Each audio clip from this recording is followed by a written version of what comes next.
Hello and welcome to Kanen Coffee Espresso Machines. So today we're testing this Breville Barista Express, and this machine is leaking from the group head, and the customer has tried different group head gaskets and still having trouble with it leaking from the top of the portafilter. So the only solution I really have for that is to put a shim in it, and that lowers the portafilter even more. I suspect that the plastic lip under here,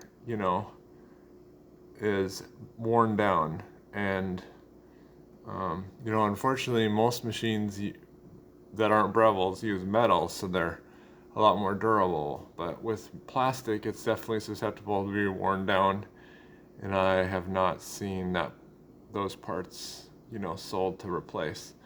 So yeah, the only solution I have is a shim. It seems to be working now, but I can't make any promises about how long it'll work. So I just took a standard 58 millimeter shim, I cut it, and then just sliced it, and then I push it together, and then it fit in there. So let's go ahead and pull a shot.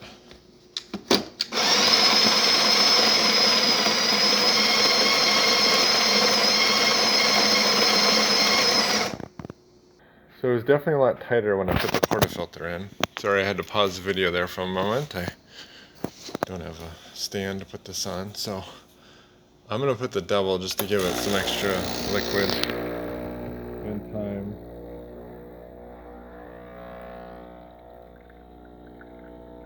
This is the second shot I'm pouring, and seems to be holding up nicely.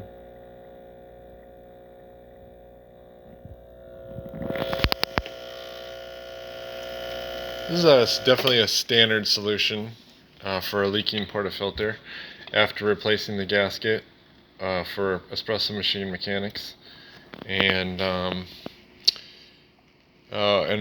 also if the portafilter is turning too far to the right, we'll also put a shim in it. So yeah, either that or a thicker gasket. So thank you for watching with Kanen Coffee. Please like our videos below. If you'd like to see more videos like this, please subscribe.